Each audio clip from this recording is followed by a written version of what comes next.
Você sabia que muitas vezes estamos discutindo, debatendo, brigando com demônios e pensamos estar brigando, discutindo, debatendo com um colega de trabalho, os filhos, o cônjuge, um irmão da igreja? A Bíblia nos orienta e nos alerta ao dizer, na carta de Paulo aos Efésios, no capítulo 6, a partir do versículo 10, que a nossa luta não é contra a carne e nem mesmo contra o sangue. Isso quer dizer que não temos que enfrentar pessoas físicas e carnais tal qual somos. A grande verdade é que a nossa luta, ela é espiritual.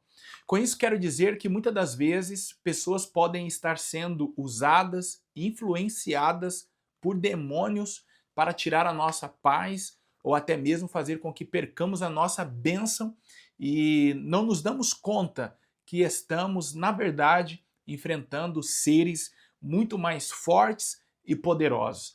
Para enfrentá-los, não é necessário nós nos armarmos fisicamente ou entendermos de estratégias de ataque ou defesa.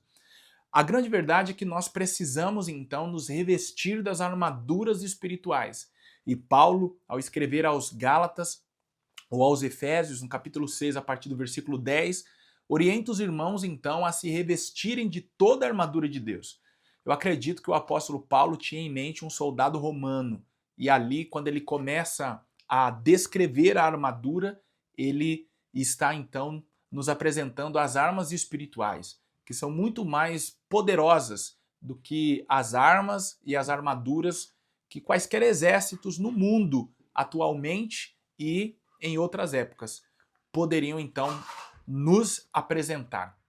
Eu sou o pastor Lucas Gomes, professor de hermenêutica e homilética, e estou aqui para ajudar você a preparar a sua próxima aula, que terá por tema a promessa da proteção divina. Eu quero que no próximo domingo você enfatize aos seus alunos que nós somos guardados por um Deus que não dorme, por um Deus que não falha.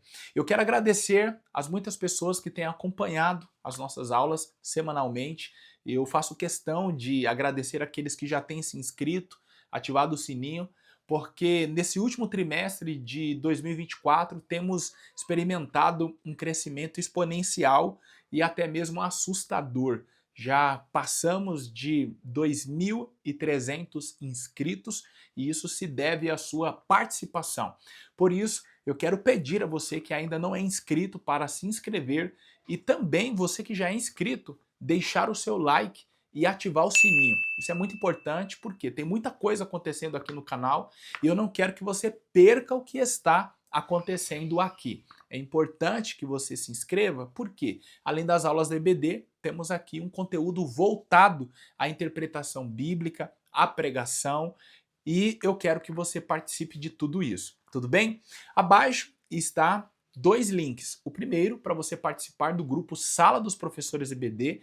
É um grupo que tem crescido e alcançado superintendentes e professores de todo o Brasil.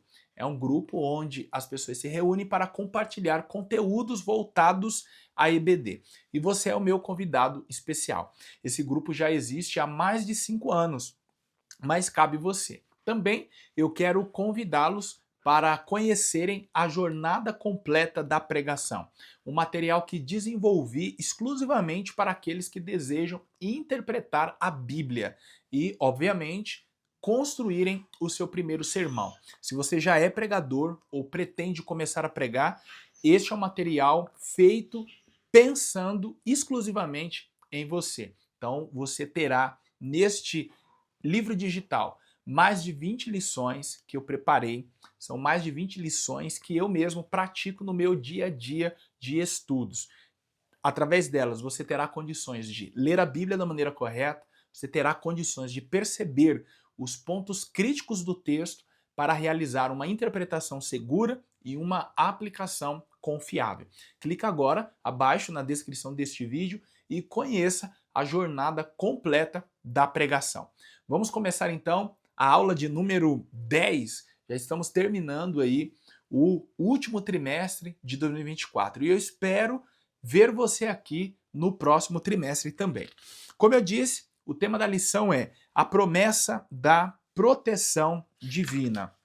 No primeiro tópico, nós temos o seguinte título: proteção espiritual contra o inimigo. Segundo tópico, a maravilhosa proteção de Deus. E o terceiro e último tópico, promessas e proteção. No primeiro tópico, nós temos proteção espiritual contra o inimigo. O subtítulo 1, proteção contra o maior inimigo. Nós precisamos compreender que nós temos diversos inimigos e, biblicamente falando, poderíamos classificar como a carne, o mundo e o pecado. No entanto, nenhum desses três teria poder contra nós se através deles não agisse um inimigo maior, que é o adversário das nossas almas. E também nenhum desses três teria uma participação na nossa história se também não fosse o inimigo das nossas almas, que é o adversário, Satanás. Nós percebemos que no Éden, ele então enganou o primeiro casal e com a desobediência do primeiro casal, eles então pecaram. Por causa do pecado, a desobediência e a morte entraram no mundo, conforme o que Paulo nos fala na sua carta aos Romanos, no capítulo 5. Então veja que se não fosse Satanás, nós não teríamos hoje este problema diante de Deus, chamado pecado. Então ele é o nosso maior inimigo. E a Bíblia então nos mostra as suas artimanhas e como o apóstolo Paulo o classificou. No segundo subtópico, do tópico 1, diz assim, os inimigos espirituais em Efésios. Paulo os classifica como que em uma hierarquia, e ele então os apresenta, sendo eles principados, potestades, príncipe das trevas destes séculos, hostes espirituais da maldade. Nós podemos ver esses títulos como sendo apresentados em uma hierarquia. Então, em primeiro lugar, estariam os principados. Você sabe quem são os principados, de acordo à carta de Paulo aos Efésios, capítulo 6? Seriam governos do mal liderados pelos príncipes das trevas. O que seriam potestades? Poderes malignos que se levantam contra os servos de Deus. O que seriam príncipes das trevas destes séculos? Demônios que lideram outros demônios e combatem a igreja do Senhor Jesus. O que seriam hostes espirituais da maldade? Nos lugares celestiais. E seriam legiões de demônios preparados para destruir a vida espiritual dos crentes, das igrejas e do ambiente de adoração a Cristo. Vamos primeiramente entender o que são demônios. Essa classificação que vou passar agora, quem nos ensina é o saudoso pastor Severino Pedro da Silva. Severino Pedro da Silva, na verdade. Severino Pedro da Silva. Ao escrever um livro que está à nossa disposição pela Casa Publicadora das Assembleias de Deus, a CPAD, com o título A Doutrina do Pecado. Neste livro, Severino Pedro da Silva nos diz que demônios são espíritos desencorpados, que precisam de um corpo para agir. Por que espíritos desencorpados? Porque o espírito, ele não tem corpo físico, é verdade. No entanto, ele possui um corpo espiritual. Veja as muitas aparições de anjos que nós temos na Bíblia Sagrada. Eu vou citar aqui pelo menos duas que acontecem no evangelho que escreveu Lucas. A primeira, a Zacarias, pai de João Batista e marido de Isabel. E a segunda, a Maria, mãe de Jesus e, na ocasião, futura esposa de José, o carpinteiro. Em ambas as ocasiões, Gabriel apareceu, foi visto e percebido como um varão. Logo, ele se apresentou como? Com um corpo espiritual. No entanto, Severino Pedro da Silva nos diz que demônios são espíritos desencorpados. É como se eles tivessem sofrido uma punição imediata no momento em que Deus os expulsou da sua presença, quando se rebelaram junto com Satanás. Então, para agir, eles precisam de um corpo. Caso contrário, eles não terão condições de exercerem influência no nosso mundo. De acordo com Severino Pedro da Silva, este corpo pode ser animal ou humano. E nós encontramos um apoio bíblico para esse entendimento. Quando Jesus foi a Gadara e expulsou aquela legião que atormentava a vida de um moço, a legião pediu para que Jesus os enviasse para uma manada de porcos. E naquele momento os demônios então se apoderaram dos porcos e eles se precipitaram e morreram. Então veja que somente neste texto a Bíblia nos mostra os demônios se apoderando de pessoas e também de animais. Essa posse, ela não se dá dos membros, mas essa posse, ela se dá da mente, porque é da mente que surgem os comandos para o corpo. Então, quando o demônio se apodera de alguém, ele se apodera primeiramente da mente dessa pessoa, das suas faculdades mentais.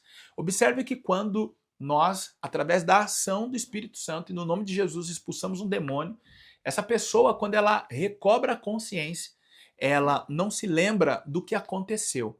E no momento em que ela está possessa, ela não responde como sendo a pessoa, mas sim na identidade do demônio que agora a possui.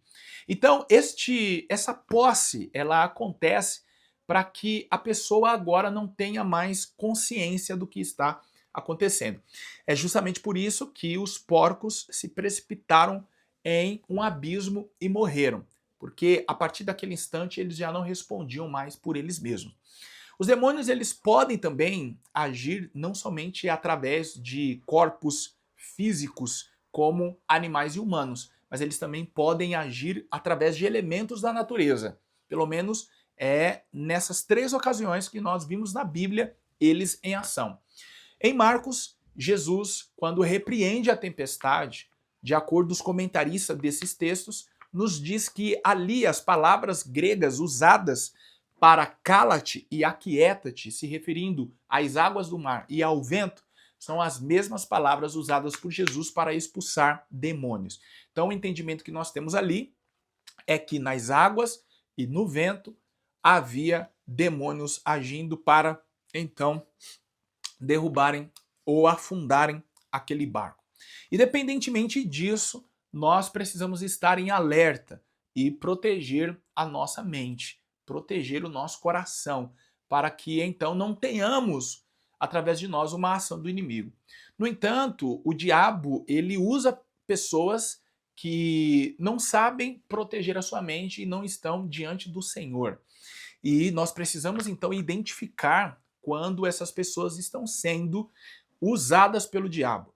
Quando nós falamos sobre alguém ser usado pelo diabo, nós precisamos entender que biblicamente também existe 2 tipos de operações na vida de uma pessoa. A primeira é a posse, e aqui eu já disse que ela acontece na mente, e a segunda é a influência. O texto que eu posso lhe dar como referência é quando Pedro olha para Jesus e quer impedir que ele vá a Jerusalém e se entregue na mão dos seus inimigos. Jesus então olha para Pedro e diz: para trás de mim, Satanás. Veja que se Pedro estivesse possesso, com a mente dominada, naquele momento haveria uma manifestação. Os demônios não resistiriam à autoridade da palavra de Jesus. Mas nada aconteceu. Por quê? Pedro estava sendo influenciado.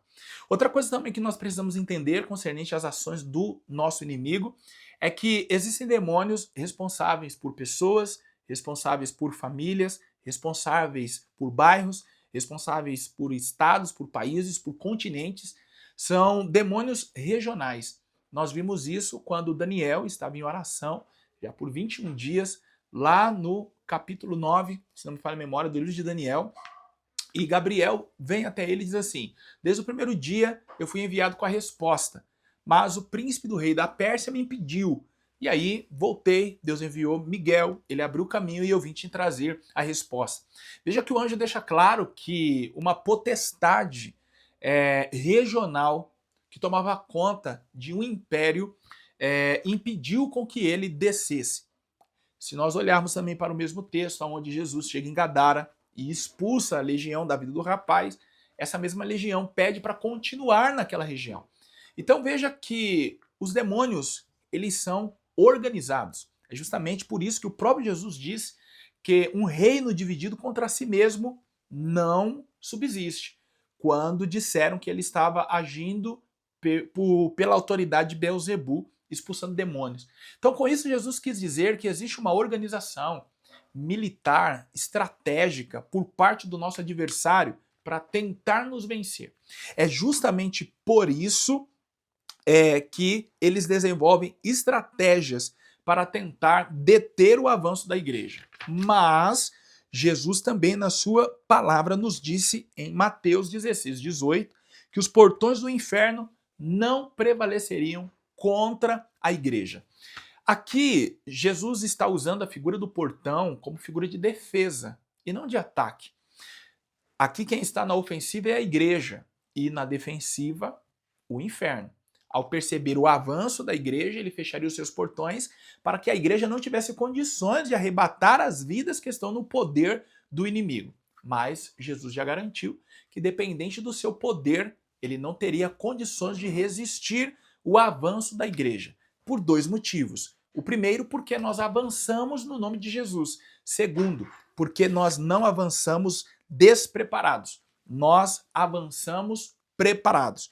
Preparados com o quê? No terceiro subtópico do primeiro tópico ainda, nós temos então as armas espirituais do crente. A verdade, representada então pela palavra de Deus, que é uma arma poderosa contra as mentiras do diabo. Então nós vencemos as mentiras de Satanás com a palavra de Deus. Em João capítulo 8, Jesus disse que Satanás, ele é mentiroso desde o princípio, ele é o pai da mentira, nunca se firmou na verdade. Quando ele mente, ele fala do que lhe é propício. Então a única coisa que tem condições de combater a mentira como um ataque à igreja, aos princípios da igreja, é a sã doutrina, é a palavra de Deus. Segundo, nós precisamos nos revestir, além de portar a palavra, nos revestir da couraça da justiça, como que aquela armadura que o soldado se veste, que se trata de uma vestidura que protege o crente dos golpes mortais, das tentações do maligno. Terceiro, existe como proteção a preparação do Evangelho da Paz, que se trata do Evangelho de Cristo para que o crente vença o diabo como Jesus venceu. Então, quando nós estamos protegidos com o Evangelho, nós temos condições de vencer as astutas artimanhas do nosso adversário. Terceiro ou quarto, o escudo da fé, que é uma proteção do servo de Deus contra os dardos inflamados do maligno. Então, quando nós temos fé em Deus, o diabo ele pode querer nos atacar, querendo trazer em nosso coração a incredulidade, mas nós estamos protegidos pela fé. E por último, o capacete da salvação, que nos fala sobre a convicção do crente na sua salvação. Então, vejam vocês que Davi, quando pecou, nós temos ali a sua oração já arrependido, no Salmo 51, e ele diz assim: torna-me a dar a alegria da salvação. O momento em que o crente perde a alegria da salvação é o momento que ele está em dúvida, é o momento que ele não acredita mais se é salvo ou não. Isso muitas das vezes acontece diante de um pecado. Então o capacete da salvação ele é útil para proteger a nossa mente, para nos dar convicção, certeza da nossa salvação. Então o cristão ele pode perder qualquer coisa, menos essa convicção. O segundo tópico nos fala sobre a maravilhosa proteção de Deus. E aqui tem uma reflexão sobre o Salmo 91. Eu até sugiro que você comece a sua próxima aula lendo com os seus alunos o Salmo 91, porque ele nos garante algumas coisas. Por exemplo, logo no primeiro versículo, aquele que habita no esconderijo do Altíssimo, a sombra do Onipotente descansará. Habitar no esconderijo do Altíssimo é ter a certeza de que você não será encontrado pelo inimigo. Descansar na sombra do Onipotente é a certeza de que você está sendo protegido. Existe uma referência bíblica que você pode ler com os seus estudantes, que está nos evangelhos, por exemplo, no de Lucas, quando Maria pergunta a Gabriel como que se daria esse milagre dela gerar o Filho de Deus. E aí Gabriel responde dizendo assim: a sombra do Altíssimo te cobrirá e você será cheia do Espírito Santo. Por que ela se preocupa em saber como isso acontecerá? Porque ela era noiva, ainda não conhecia varão, ou seja, não tinha se relacionado com ninguém, exclusivamente com José, também não, e o anjo deu a entender que aquele milagre era para aquele momento, ela iria engravidar naquele instante. Mas havia muitas implicações por trás da aceitação deste milagre. Porque se ela era noiva e aparecesse grávida, diriam ou filha de José ou ela foi infiel a ele. E de acordo com a lei de Moisés, as obrigações legais que uma mulher casada tinha, a noiva também tinha. Então, Maria seria apedrejada. Então ela diz, como que isso vai acontecer? Ela não está entendendo. Aí Gabriel lhe garante, você será protegida pela sombra do Onipotente. Pode descansar. E foi exatamente o que aconteceu. Deus enviou o anjo e revelou a José o que estava acontecendo, protegendo Maria de futuras acusações. Claro que por parte de José elas não aconteceriam, porque ele estava arrumando as malas para partir, mas certamente aconteceria por aqueles que ficassem. Então ela foi protegida. O melhor lugar que existe para o crente estar é debaixo da sombra do Onipotente. O terceiro tópico, então, nos fala sobre promessas e proteção. Aí, olha o que o comentarista diz. O Senhor Jesus colocará todos os inimigos debaixo de seus pés, inclusive o último deles, a morte. Primeira carta de Paulo aos Coríntios, capítulo 15, versos 24 a 26. Diante disso, nós temos uma segurança. Os ataques do nosso adversário, eles são momentâneos. Por quê? Chegará o dia em que o nosso Senhor subjugará todos debaixo dos seus pés. Isso não quer dizer que literalmente eles serão pisados, mas quer dizer que eles estarão debaixo da autoridade de Jesus. Foi o que ele prometeu lá no Éden, ainda para o primeiro casal, dizendo que o filho que nasceria da mulher pisaria a cabeça da serpente. Então esse pisar aqui quer dizer que Jesus exercerá toda a sua autoridade sobre os poderes das trevas, subjugando-os, se tornando então reis de vivos e de mortos e de pessoas e também espíritos. Diante disso, nós podemos descansar, porque o mal que nos aflige, nos ataca agora, está com seus dias contados, porque o Senhor já decretou a sua vitória na cruz do Calvário. Professor, eu quero convidar você para assistir a próxima aula, tem por título A Promessa de Provisão, será a lição de número 11. Como nós já estamos terminando o trimestre, eu tenho certeza que até aqui você tem gostado do que tem assistido. Então, se esse conteúdo vale a pena para você, deixa o seu like. Se ainda não é inscrito, se inscreva. Compartilhe essa aula com um amigo, com uma amiga. E não se esquece que aqui abaixo tem 2 links para você, então, clicar, participar do grupo Sala dos Professores EBD e conhecer a jornada completa da pregação. Está com um preço muito legal, parcelamento, se eu não estiver enganado, em 12 vezes, cabe no seu bolso. Só clica aí para você conhecer, sem compromisso. Eu tenho certeza que você vai gostar. Deus te abençoe e até a próxima aula. Fica com Deus!